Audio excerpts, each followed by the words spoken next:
I got it. Thank you so much. All right.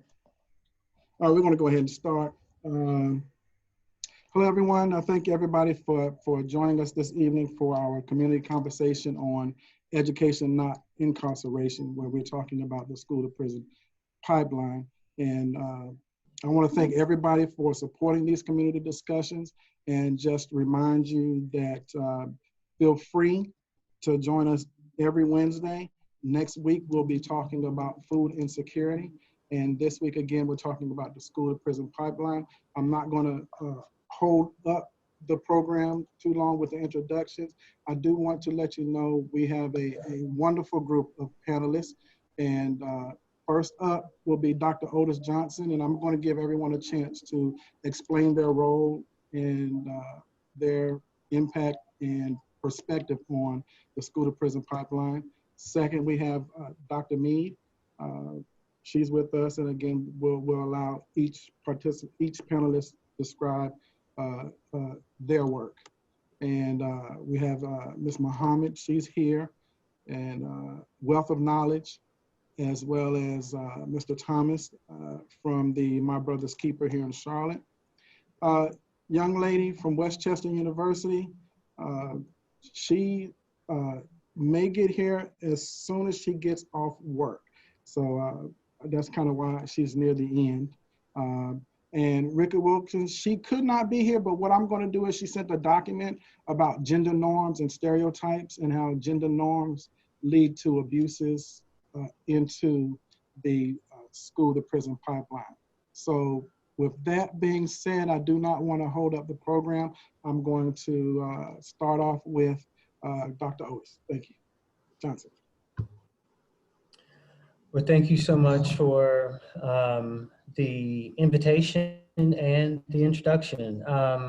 Yes, I'm Otis Johnson, and I'm a professor at Washington University in St. Louis in the Departments of Sociology and Education. And I have a couple of administrative hats. I'm director of the Institute in Critical Quantitative Computational Mixed Methodologies, and also associate director of the Center for the Study of Race, Ethnicity, and Equity. But my research has really been focused on a couple of critical issues. One has been with the fatal interactions with police study, in which we created a national probability sample that can estimate the differential odds, I guess differences according to race, that individuals will be killed by police.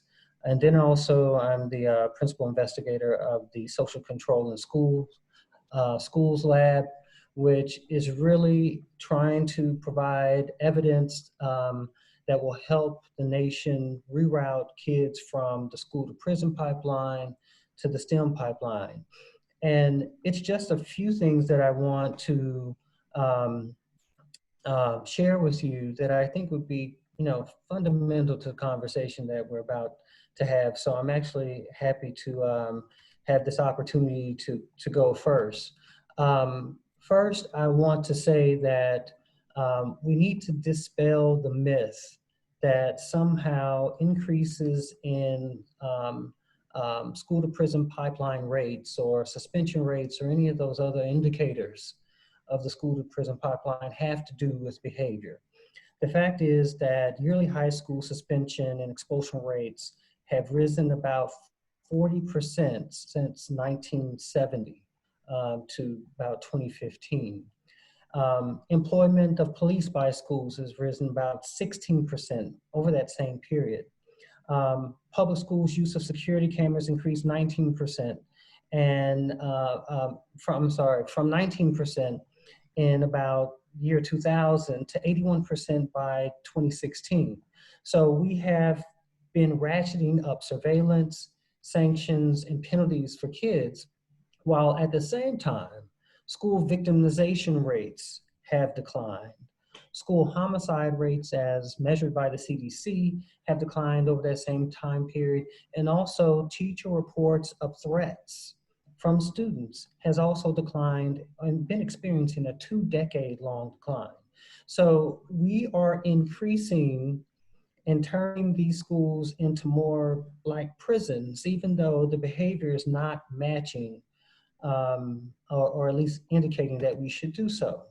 And the second point I want to raise here is that this is a fundamental shift in how schools are fueling society. And when I say fueling society, we should be a next generation of leaders, the next generation of scientists.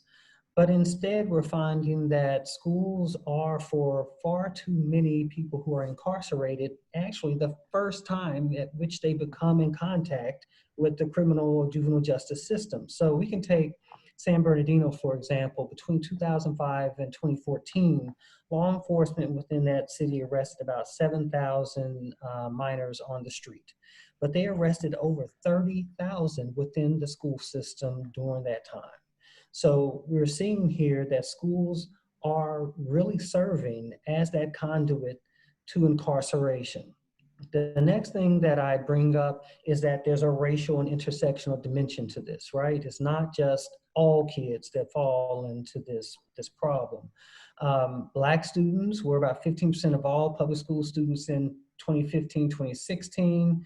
But 31% of those arrested are referred to police, up by 5 percentage points. So this is not a trend that is getting better. In some cases, on some metrics, is actually getting worse. And then also we have to think about this intersectionally, meaning race and gender, not just race. And Black suspension rate from 1973, when it was about 6%, rose actually to 25% for Black males and 14% for Black females by 2015, 2016 academic year. And then we can also think about this intersectionally with disability. And we find that Black students with disabilities lost approximately 77 more days in 2018, days of instruction, compared to white students with disabilities. So we have a lot going on here with the fact that there's a burgeoning and healthy school to prison pipeline for in general, that this is becoming the schools are becoming the first point of contact for many people who go on to be incarcerated. And then there's a racial disparity in the fact, and actually an intersectional one as well, for those who end up being incarcerated through schooling. So those are three important points that I'd make. I do want to make one additional point, because I know we only have 5 to 7 minutes here. Our school, our interest in social control in schools lab is really trying to understand what is the relationship between that STEM pipeline and that school to prison pipeline, because they're both opportunity structures within schools. And we find within that STEM pipeline, the same people who are underrepresented are overrepresented in the school to prison pipeline. Would suggest to me, we're not going to fill that STEM pipeline unless we drain that school to prison pipeline. So what we did was we asked the question, what consequences, if any, extend from students attending a school with what we call high social control, meaning they use metal detectors, they have random book bag searches, they have dogs sniffing for contraband, and they have drug testing, versus a school that has low social control, for rates of suspension, math performance, and college going. And what I found here is really kind of startling. While we understand that going to this type of high social control school would have really disastrous consequences according to race, because 24% of African American kids in public schools go to these type of schools, high social control schools. What we weren't prepared for, what we found, is that actually the consequences pervaded the entire school, meaning not only were the suspended hurt in terms of their math performance and college going rates, but also those who were not suspended, but yet were in high social control schools. We controlled for everything, including suspension rates, economics, racial composition, prior math performance, all of these other factors that might explain the lowered math outcomes for kids who were not suspended. So the point here is high social control schools are good for no one. And we'll be sacrificing all of that potential STEM talent in the future as long as we believe that kids need to be policed in order to achieve obedience and conformity, when really what we should be cultivating is creativity and a connectedness to school, greater social emotional health, better attitudes toward being a productive citizen in society. So I'll just stop there, and I'm looking forward to a great conversation, also hearing from the wonderful co-panelists. Thank you. Thank you. Yeah, absolutely, absolutely. Very powerful stuff. I'm going to follow up with that high social control momentarily, but Dr. Mead, you're up. I'm muted. Okay, I'm unmuted now. So hi, everyone. Good evening. I'm so glad to be here today with you all. I'll give a little background about myself. So I wear a couple of hats. I am the president of the Educational Equity Institute, which is based in Charlotte. We are an education consulting company, and we work primarily with early childhood providers and early childhood mental health consultants, like anyone that touches the lives of young children birth to 5. We do work with school age children, but our focus is birth to 5. And one of the reasons why that is our focus, because we do know that young children as young as infants are being suspended from childcare environments for things such as excessive crying, for things that are developmentally appropriate and just, again, developmentally appropriate. So our focus is on young children birth to 5.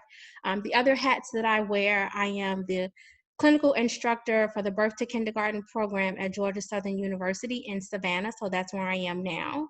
And I also teach adjunct at Winston-Salem College in their Birth to Kindergarten program too. So my perspective for this conversation is to bring the awareness that suspensions and expulsions are just not happening in K through 12 spaces. They're happening in early childhood spaces and early learning environments. And the disparities are atrocious. Black boys and Black girls are being suspended at alarming rates.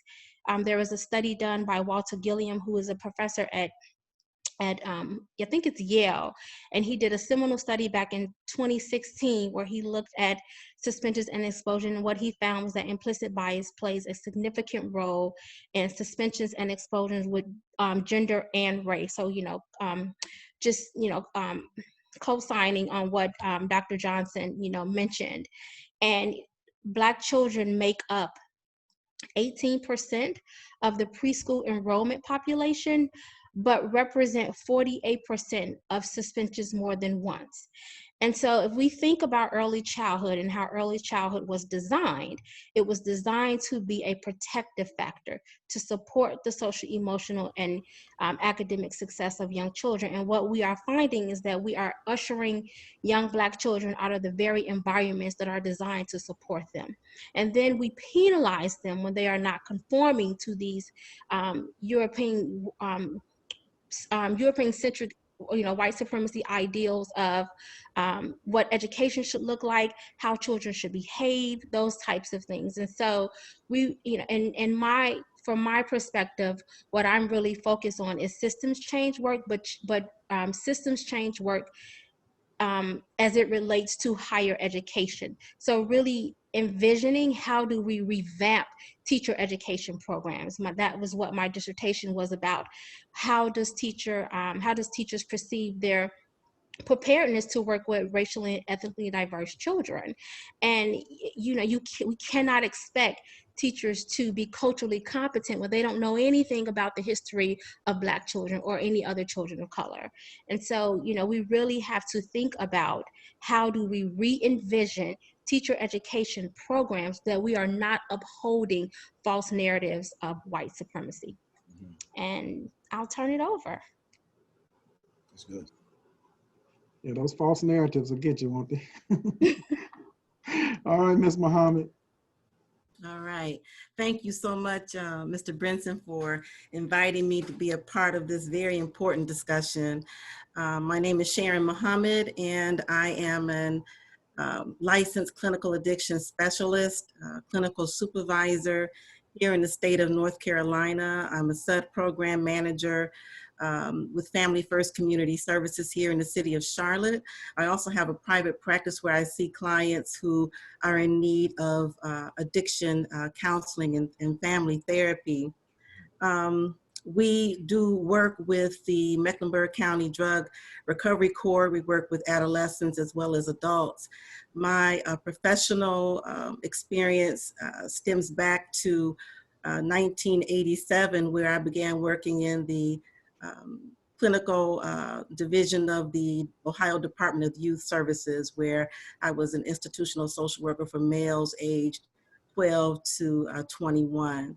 I did that for 24 years of my life, retired, wanted to go into private practice, relocated here to North Carolina, and found myself back into, into the system where my passion is. I've heard some great discussion on statistics and education and early childhood. My experience has been with the older population.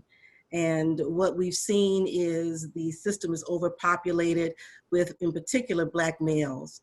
Some red, not many, Asians, rarely ever, and poor whites. The purpose of education should be to cultivate the gifts and knowledge of an individual. But what we found and find is the very opposite of that. We find our children being invalidated. If they have one idea, I want to be a doctor, I want to be a lawyer, that whole idea is killed and they're shuffled over to sports. When you start talking to young Black males about what do you want to be when you grow up, we know the answer. I want to be a basketball player, I want to play football. And that's because those particular professions are lifted and praised, along with being a rapper. You know, when I would ask my boys in corrections, how old do you see yourself living to in terms of an age, they didn't see past 21, 25, because they were engaged in street gangs and because they became their family. What we also found is the parent was absent because he or she was either in prison or addicted to drugs. And there was an older person, a grandparent or extended family member who was trying to do their best to raise somebody else's child, tired, couldn't communicate the language. And so the boys gravitated to the street.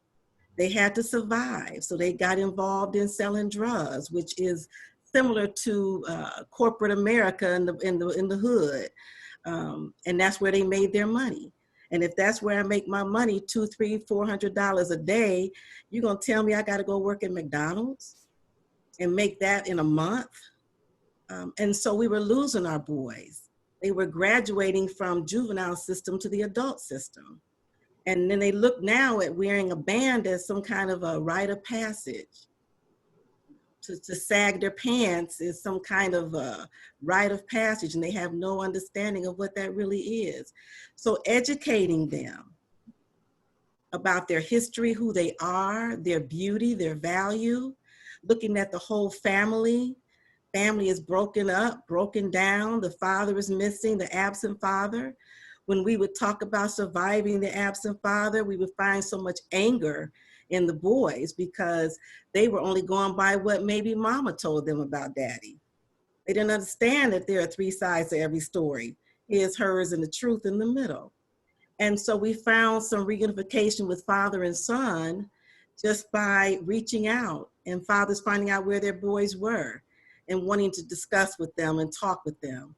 But not having that male in the home, mothers can't raise boys to be men. I'm sorry, it takes another man. And where are they? In prison. The prison industrial complex has stolen and taken over. It's big business now. You want to buy stock and make money? Hey, invest in the prison industrial complex.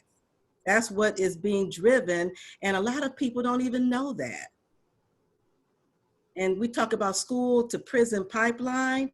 If you can't keep my attention in the classroom because you're afraid to teach me, you're afraid to talk to me, you label me as having attention deficit and having a conduct disorder, behavior problem, and now you shuffle me and put me on all these medications, and you don't take the time to even get to know who I am or what's going on, the root of my problem. So we talk about, I was reading on the case that you asked us to look at, Mr. Brinson, the Leandro case, and I was appalled. I was appalled, 1994 to 2020, and you mean to tell me that there hasn't been a real solution to the problem yet? Because who are we turning this over to? We have skills, we have educators, we should be able to teach our own. I think that separation, not segregation, but separation was the best thing we had because we had to rely on ourselves. And now we're looking outside of ourselves to solve our problem. That's not going to happen. Just as Dr. Mead said, if we're relying on white supremacists to give us a solution to our problem, we will never come out of this situation. The purpose of education. Then you talk about trauma. We are traumatized as a people, family, individual, cultural, generational trauma. And I have a right to be angry. It's not that I'm an angry Black woman and, oh, I'm scared of her. You know, I work with women, whether they're professionals or clients, and that white fragility comes out. Oh, you're too strong. Because that's how I am. I'm created to be strong. So there are a lot of layers to this. And, you know, not to mention marginalization, disenfranchisement. I never can say that word right. That, being marginalized, the systemic issues that are happening today, the wastelands, the communities are wastelands now, crime, not just police brutality, but us hurting ourselves. We have a lot of work to do and very little time to get it done. So that's my passion. And we didn't even get into biopsychosocial issues. Those are real. And in the absence of Black contractors to actually teach our babies something and give them a trade and make them apprentices, instead of, they removed the auto mechanics and the metal shops and all of the medical scientists from high schools. You got to go to a certain school to get that, and then that's bulging at the seams, and now my baby can't even get in. It's a sad situation. So I'm gonna leave it there. I probably went over my time, Mr. Brinson. All right, all right. I'm gonna turn over to Dr. Thomas, but I do trauma, you know, especially thinking from birth through 12, and even as adults, that trauma is very real. So, Dr. Thomas, I'm gonna let you go now. Outstanding. First and foremost, y'all got me fired up, right? I think the data that's presented, the experiential framework that's presented, I think is outstanding. And Brother Brinson, I'm not a doctor. I'm not that smart. I didn't put that type of work in. But yeah. So my name is Don Thomas, Executive Director of My Brother's Keeper, Charlotte Mecklenburg. We are a organization that's committed to providing opportunity and outcomes, acting as a backbone organization of a collective impact framework, right? We are excited. We are the official network under the Obama Foundation, and we are laser focused on Black and brown boys. And so when I hear the data that's presented, when I think about here in Charlotte Mecklenburg, in partnership with one of the comrades, Sonia Jenkins, who oversees the McKinney-Vento framework for CMS. Last year, just in 2019, they served 4,977 young people, right? 42% were Black boys, 40% were Black girls, right? So if you're just thinking about that, just the 5,000 families, 82% represent our community. John Powell from the Haas Institute, he talks about targeted universalism.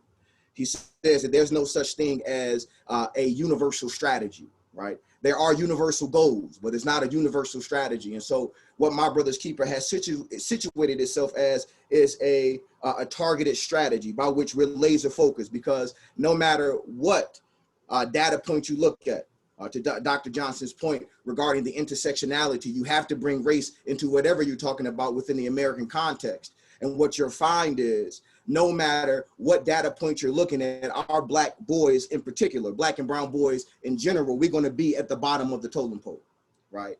And when Dr. Mead talked about a systems approach, right? So essentially what happens is, and yes, I cannot wait to dig in. We talk about, I wrote it down here, social controlled schools. Listen, I can't wait to dive into there, because essentially when we're thinking about behavior, right? Behavior is determined on what the environment deems as possible.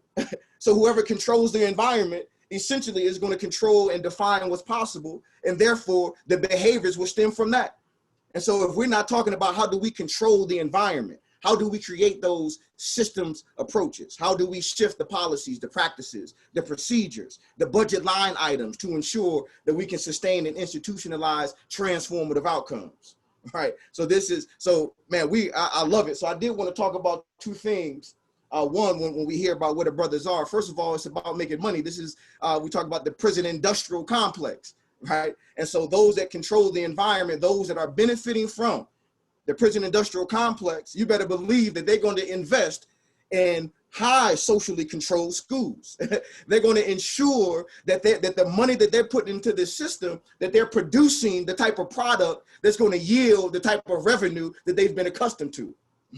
So we can ill afford to pretend, right? This is why I'm so glad to be on this doggone panel, because it seems as though we are all seeing very clear about the very system that we are trying to shift and transform. And so when I'm thinking about how do we collectively come together, this is why My Brother's Keeper is saying we need a collective framework.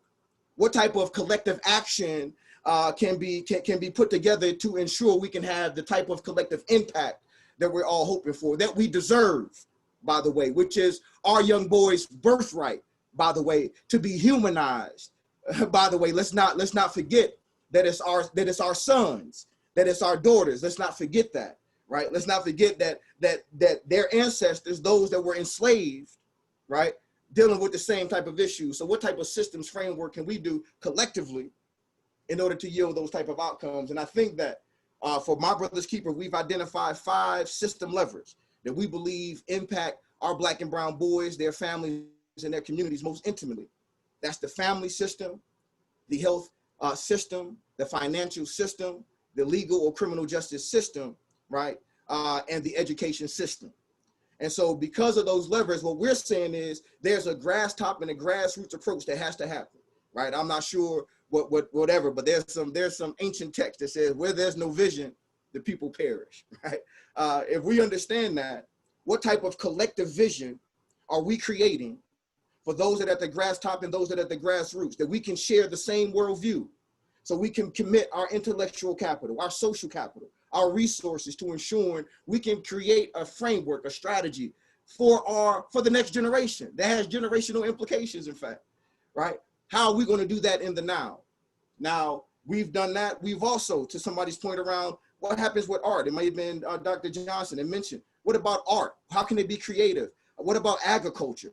What about emerging technology? How are we looking at mental health and social emotional health, and so our kids can understand that these are real things? What happens when we bring together aptitude over academics, understanding those kind of perspectives, right?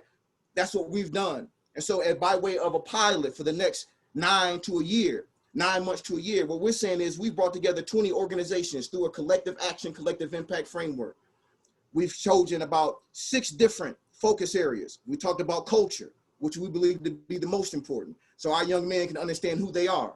Because essentially, once you understand who you are and the paradigm starts to shift, now all of a sudden your expectations start to raise. What's possible, right? We know for a fact, data will show us from my brother David Williams, Executive Director with Opportunity Insights out of Harvard.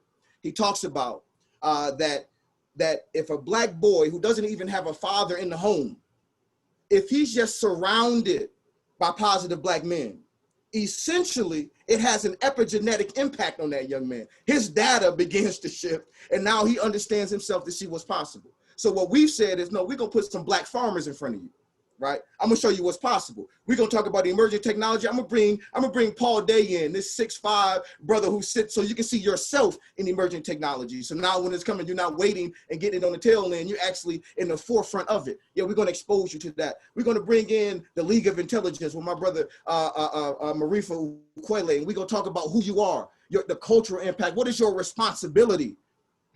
We don't talk about cultural responsiveness, cultural competency, and sensitivity. That's cool. What is your cultural responsibility to engage in the work to transform our community collectively? I don't want to take up too much time, but I'm going to say this last part. When we're talking about a systems approach, we're talking about macro community development and organizing. I would love to talk about ACEs in terms of adverse community experiences.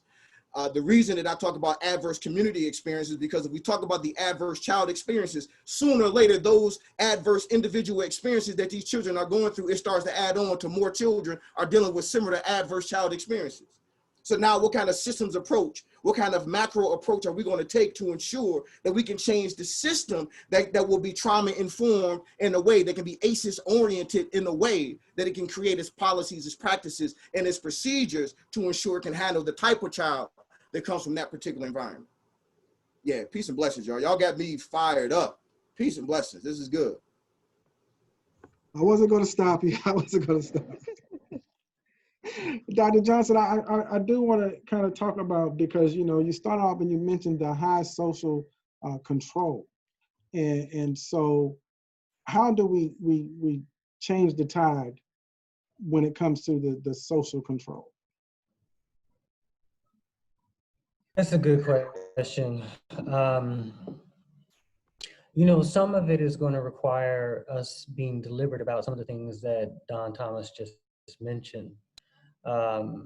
When you're interested in cultivating the whole child, respecting the humanity that we all have, that tends toward a particular type of educational environment and approach where it's child-centered, and clearly it's there to do no harm first, but then also to leave no potential behind, right? So these are just, and I hate to say that they're aphorisms, I hate to say that they're just ways that people should feel and think about our children.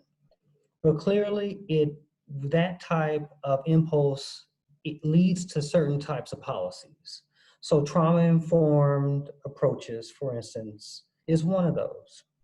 Another would be restorative justice or restorative practices, which is intimately linked with trauma-informed practices.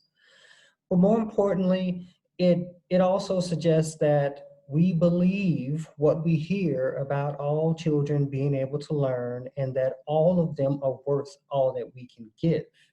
And the problem we have oftentimes is that we count our children out too soon. We decide that we can't do anything with them.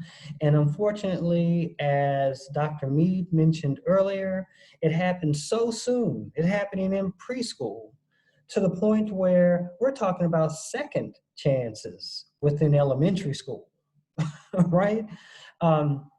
So, you know, I want to get to this whole thing about high social control.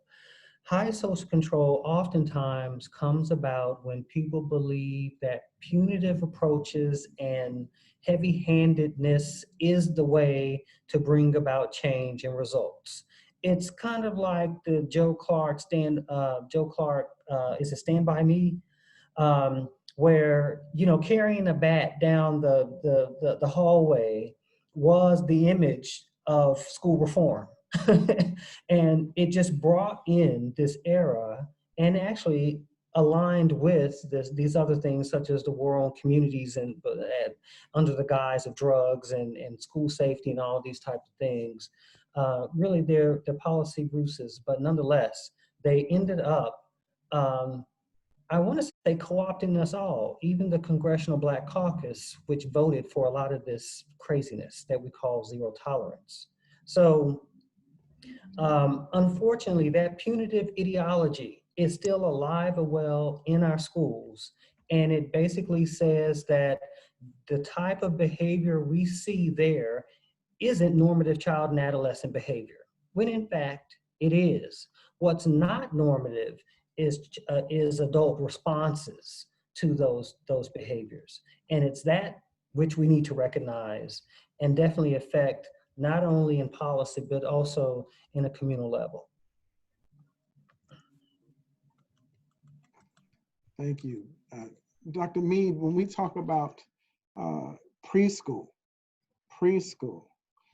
what type of engagement policies, because a lot of times we see school to prison pipeline and we're talking about kindergarten to 12th grade. As far as policies or any type of activity, what should we see happening to turn that around where preschoolers are being suspended?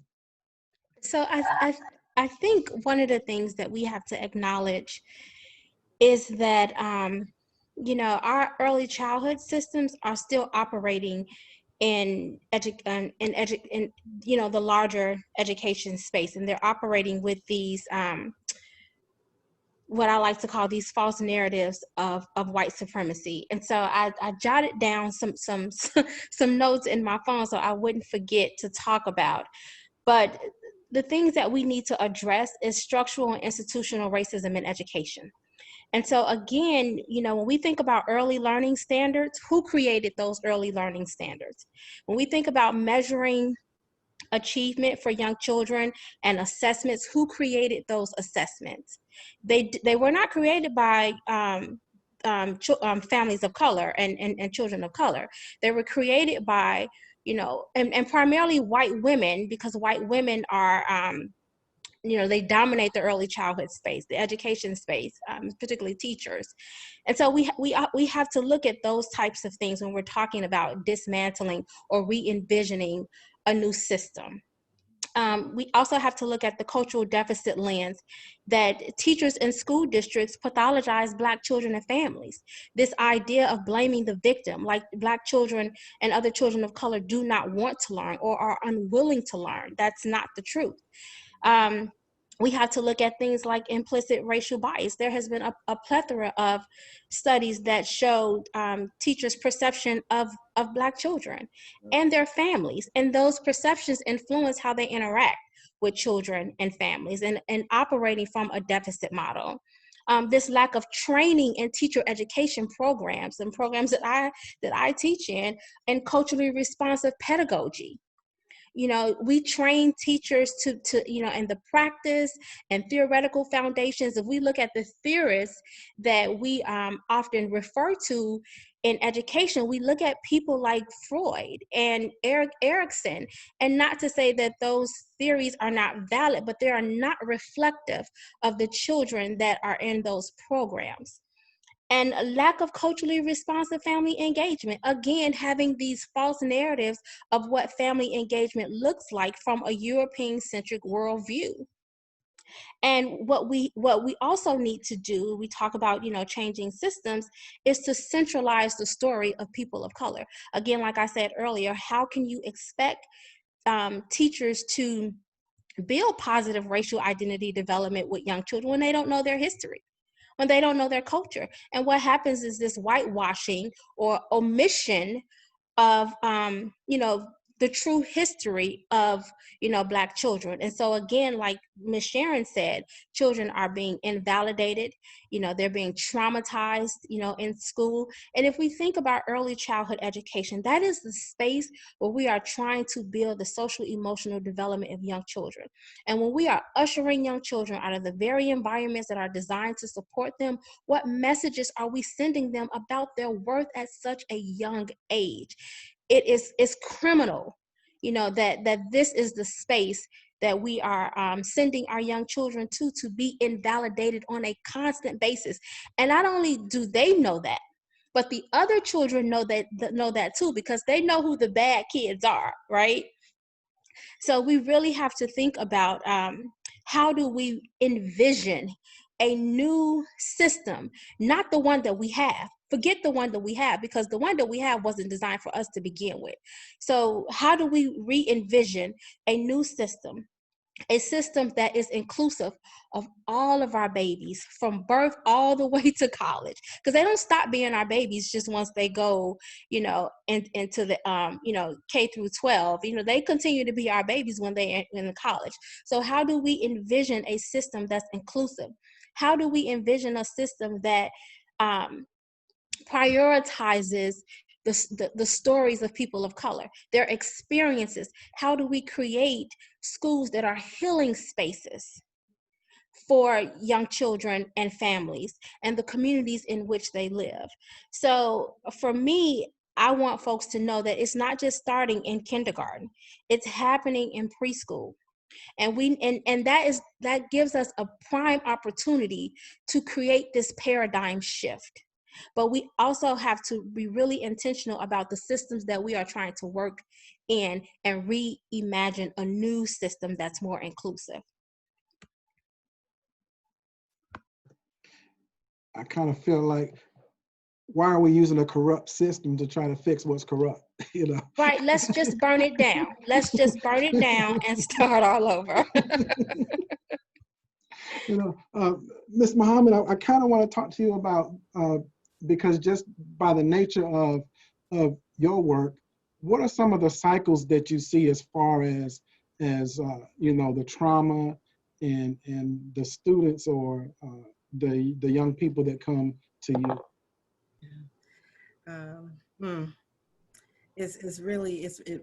It pains me. The first thing I tell my clinicians is not to be so quick to diagnose someone with a mental illness, right? You have to do your research, especially if there are drugs involved, because what may mimic it may not be that. We see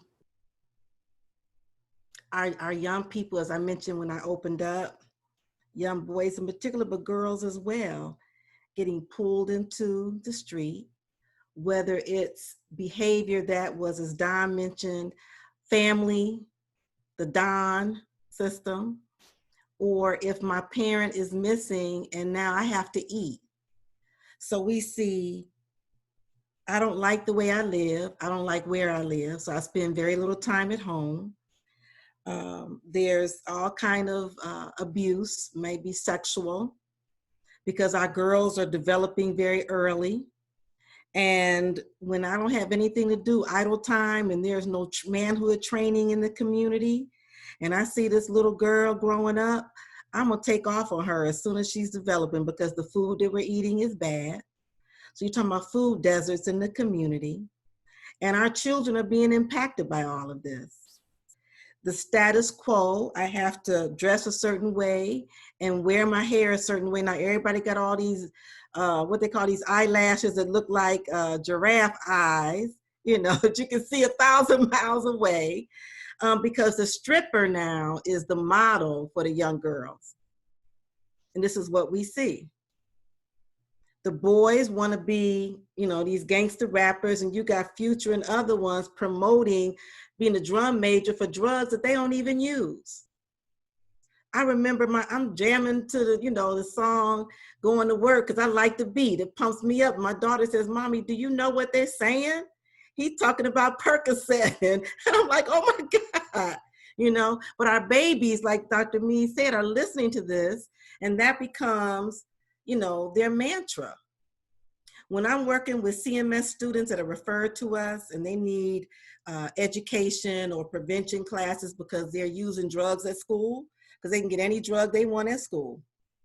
I tell parents, your child can get any drug he or she wants at school and not pay any money for it. They're trading it off. And they come in and I find out what they're using. Xanax, amphetamines, alcohol, THC. It's not cannabis, it's THC. That's the psychoactive component.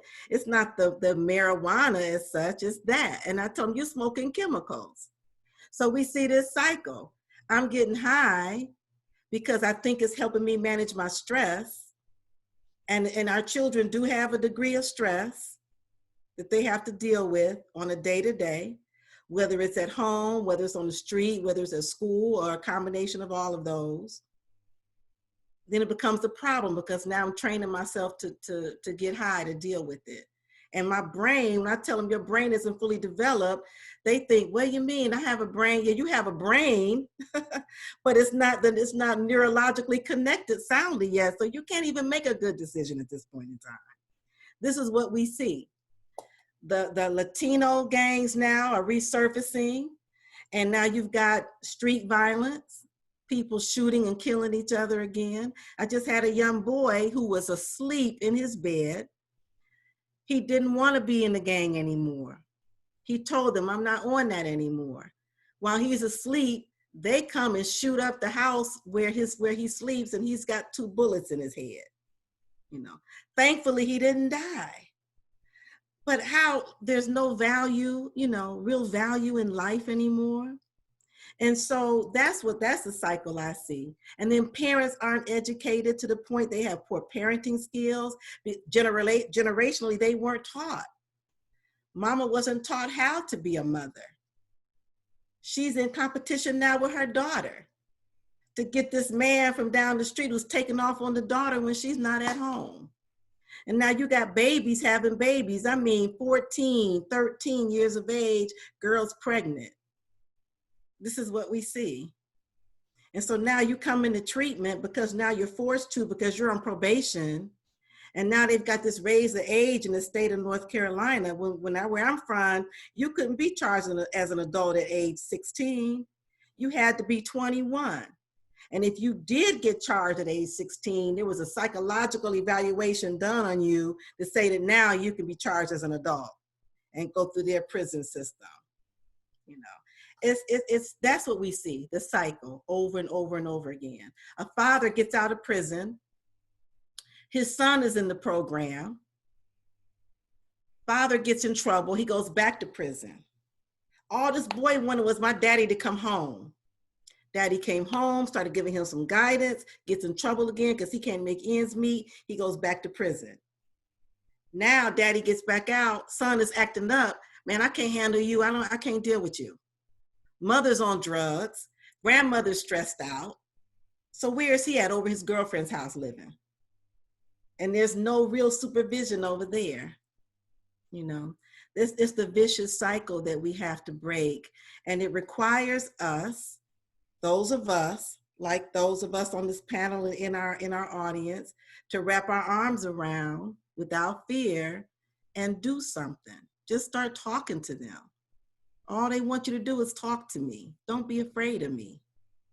When you talk about my babies, I have grown men who I've been the therapist for, who call me Mama Muhammad. I'm younger than them, but they look at me as a mother figure. Somebody actually cares about me and will sit down and listen to me and not judge me. That's all they want. Give me some direction. They don't want to sell drugs. They want to work.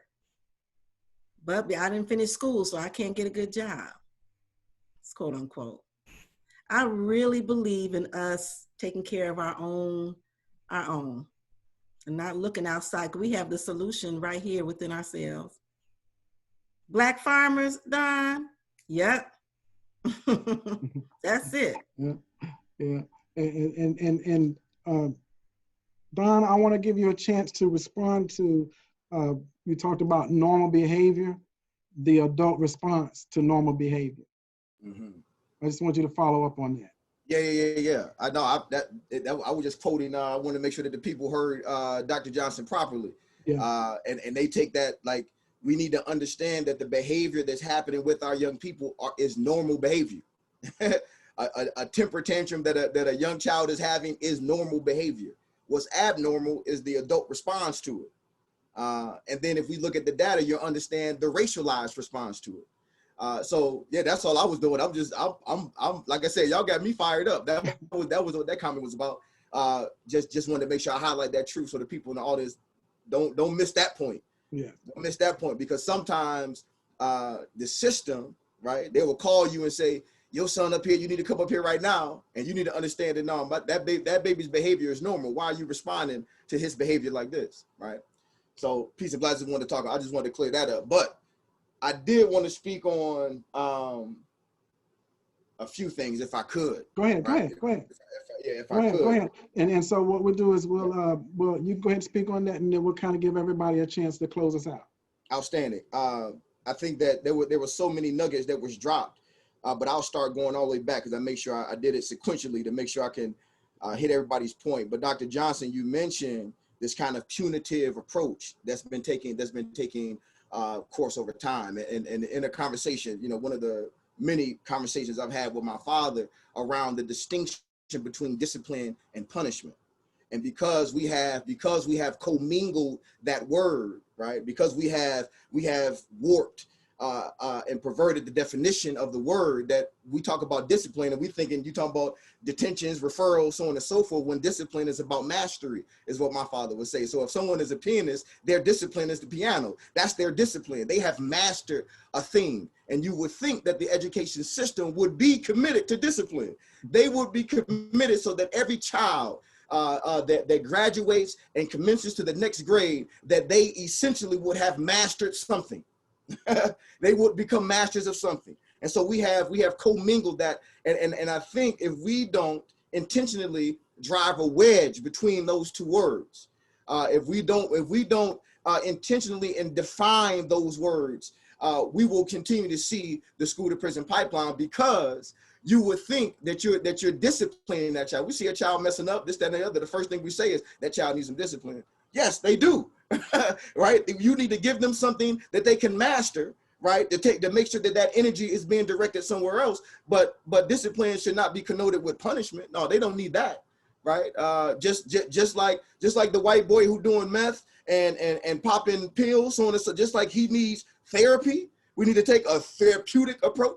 It was the same approach that should have been taken when folks were taking crack and they were smoking it, trying to release themselves from the reality that they felt bound to, right? Yeah, the therapeutic approach should have been the way. Instead, we took a punitive approach. So I love the fact that you mentioned the issue of punishment, and I think that driving that distinction between discipline and punishment is going to be vitally important.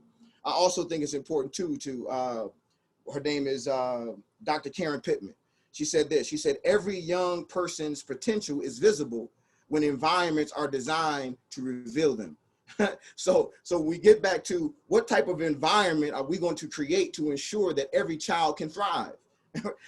What type of intentional things need to be put in place? What type of policies? What type of infrastructure? What type of budget? What type of resources need to be put in place to ensure that the environment is conducive that every child can thrive, right? And so as we put those measures in place, and because of the intersectionality of race on top of all of this, we have to have, to Dr. John Powell's point, a targeted approach for the folks that have been disproportionately impacted by this system of racial inequity, right? So we create those policies to ensure we can make that happen, right?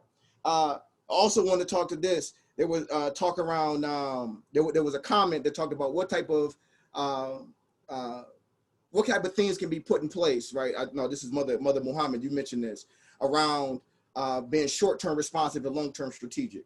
This is at least what I gathered from it, right? Is that we have to have those short-term responses in place. Especially as nonprofit, we have been incentivized, the incentive structures have been put in place to where we can only concentrate on the short-term responses, right? So we can only deal with the crisis, but it seems like we can never spend adequate energy towards the heart of why the crisis exists in the first place, right? And so what I would posit is that we need to be short-term responsive. Yeah, we need to talk to them young brothers about this, that, and the other, to redirect. Yeah, we need to chop it up, mentorship, apprenticeship, the whole nine. We need to be loving on them, wrapping our arms around them, no question about it. But we also need to be thinking about what type of long-term strategies need to be put in place that has generational implications, right? How are we going to institutionalize, and how are we going to sustain what we desire our young people to become? That to me is at the heart of it. Yeah, there's no short term, you better believe it. We got to deal with the crisis. Yo, you need a house to live in. You need doggone food. You need a safe environment by which you need all of that. No question about it. Simultaneously. We would be in error if we did not spend the adequate energy to put forth the policies, to put forth the regulations, the procedures, the budget, to make sure that we can sustain that doggone work, right? And we have to be very intentional about that. one of the things that we're doing, there was some folks in there that put in all caps. And I think when folks write in all caps, they serious, right? The word they put in all caps was action. One of the things that we've committed ourselves to, even when we talk about where the fathers are, the Annie E. Casey Foundation made an investment into My Brother's Keepers framework because of some national conversations around fatherhood. And so they've invested because we've taken a systems approach of how do we support young fathers of color between 18 to 24, right? So that's a strategy. We like to call it a vanguard. So we have this vanguard approach through this READ model, we like to call it. We recruit brothers, we educate the brothers, we activate them, and then we deploy them into community. Where do we need your presence? We need your presence at school board meetings. We need your presence as readers in elementary school. We need your presence in community. But first, you have to understand why we need you there. So let's educate you on some historical context. Let's get you understanding why your presence is so vitally important. We talk about the epigenetic impact of having strong, serious men, Black men in community, the impact that it has on the child, the impact that it has on community when you have strong men there. Peace and blessings. How can we institutionalize that work? That's one of the actions that I'm saying. So any brothers that's listening here, they're saying, how do we get engaged? And what are the action steps? You just reach out to My Brother's Keeper, Charlotte Mecklenburg. You can go to our website and you can go ahead and sign up for the Vanguard so you can start getting into this pipeline of deploying brothers into community. That's one action that you can take. The next one that you can do is ensure that you're voting and make sure you're filling out that doggone census. So when it's time to get resources to the institutions, we can be on the forefront of saying that we want this to happen in our community because our voices are being heard, so on and so forth. So I do want to mention that. I believe that those are two serious weapons within our arsenal that need to be deployed at this moment. And I think it'll give way for some other strategies and weapons that we have in our arsenal to deploy when needed. So peace and blessings, everybody. And I'll close with that. I'll close with peace and blessings. Thank you, sir. Thank you, sir. So what we're going to do is just kind of do a round robin how we started. And I'm just going to give everybody a minute to kind of final thoughts. And we'll start with Dr. Johnson. This has been just an amazing, rich conversation, and I don't even know where to begin with kind of closing this out. But just a few things. We really haven't talked about something that I think is critically important. We've been talking about men, the role of fathers, male presence in life, but I also want to say that we need to be careful with manhood and making sure that there's not some hyper other type of masculinity out there that supplants what's most important is humanity. We need to be cultivating strong human beings, not just men. So I want to put that out there because there is a critical conversation about how best do we support Black males in this moment. And a lot of what we believe manhood to be is part of the problem. So that is something that we should all be cautious of. I have my own take on that, but I want to throw that out as a little, buzz that there's a conversation out there about how best to do that. The other thing is that we're in a critical moment. I think this is the second point, and I'll end with a third point. But the second point here is we're in this critical moment where we have a pandemic, we have the Black Lives Matter movement, but we also have some other realities that I think are central to our problem. Right now, we're facing a national teacher shortage. And unfortunately, that means that we've got to take whatever teacher we get. And some of these teachers are not good at teaching. Some of them are not ideal for what we need. And I'm not beating up on teachers. I'm saying that we have a strong profession of teachers out there that can do the job, but there's just not enough of them. And we need more of them. So we need to be about supporting teachers and also getting more of them to choose the teaching profession that are well suited for it. But it's still a critical moment that we need to understand and be cautious with, because right now we have some individuals out there that, because they lack the skills in teaching, will fall back on policy and procedure as the way to maintain classroom management. And when you fall back on policy, instead of your expert practice, you end up with disparities in punishment and referral and dropping out and so forth. The other part of this critical moment was Black Lives Matter, is that they're talking about defunding the police, which I think has a direct relationship to schools who have school resource officers in them and that are ill prepared and ill trained to deal with behavior. They're there as understanding or understanders and actually policing criminality. The presumption is behavior should be viewed through that lens. It is not a person that is there to view behavior as developmental, as in some cases even clinical and needing health services and care, as opposed to referral and incarceration. So I suggest that this defunding the police conversation should move into contracts with law enforcement to provide what they call safety, but in the 99.9% of the time that they're not thwarting this mass shooter that has brought them there to the first place through policy, they're criminalizing Black and brown and indigenous bodies. And what are we going to do about that? And I think this Black Lives Matter conversation about that is the moment where we start talking as educators, what should be done? So I'll just leave it with that. I know that was so off of some of what we've been talking about, but I think it's critical to any conversation such as this. Oh no, that was powerful. That was powerful. We're just gonna just kind of rotate, and Dr. Mead.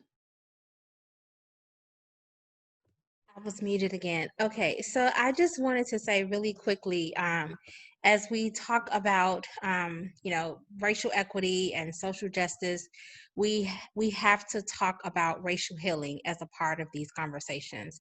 Ms. Sharon, touched on so many things that are triggers for all of us, whether we are impacted directly by it or indirectly because we know someone or because we work with someone, whatever the case may be.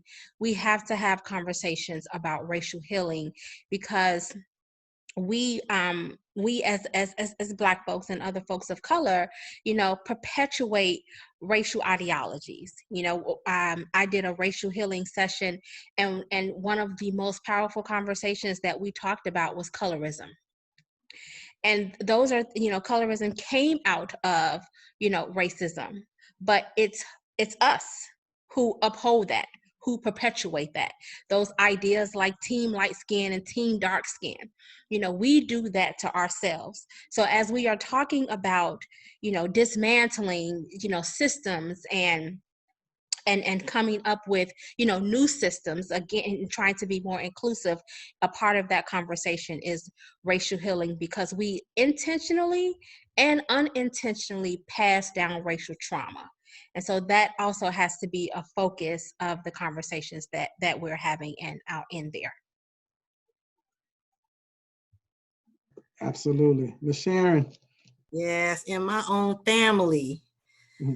My grandmother, God bless her soul, she's gone, my paternal grandmother, she knew that her son's children, her daughter's children were her grandchildren, but she didn't know about her sons. And we all looked like our daddies. And she gravitated toward the lighter ones, and the darker ones of us, she didn't have much time for us.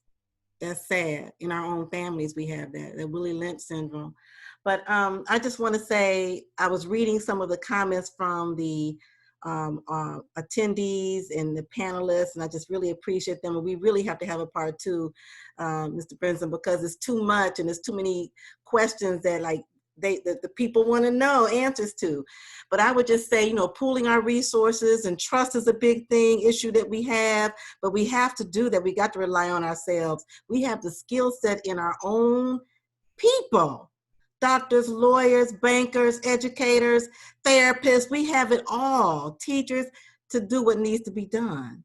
You know, we got to get land, acquire land. Land is power. That's freedom. I could put a tent on my lot and live in it because it's mine, you know, but I'm paying rent that's astronomical for something I don't even own. This is crazy. But anyway, I just want to read something in short that Angela Davis said. It's very true about this prison system. We're talking about school to prison pipeline and what happens when our babies get shuffled off in shackles and handcuffs and an orange or green jumpsuit. Prisons do not disappear social problems. They disappear human beings. Homelessness, unemployment, drug addiction, mental illness, and illiteracy are only a few of the problems that disappear from public view when the human beings contending with them are relegated to cages. And that's what a prison is, full of cages and warehousing, and shuffling these people off does not make the problem disappear. So we got work to do. Wow. All of you have been fabulous. You've been great, great, great, great, great. And I appreciate every last one of you. And yes, we will follow up. We'll be in touch. We'll continue these conversations as well. So the NCAE Black Caucus really, really appreciates you joining us and having this critical conversation. And again, we do want to move the needle. And so we will be in touch again to continue this conversation as well. So I'm grateful for each of you being here. Next week, we'll be talking about food insecurity. And so, you know, tune in, and we'll see you next week. And again, thank you all so much for accepting an invitation to participate in this panel. So thank you, appreciate you. Powerful stuff. Thank you for having us. It was great meeting you all. No doubt Yeah, about it. likewise. Likewise, I feel good. I'm like Don, I'm pumped up. All right. Thank you guys so much. Absolutely. You all have a great evening. All right, you too. Well, Thank be you so much. safe. All right, you too. That's right. Be safe. Yes.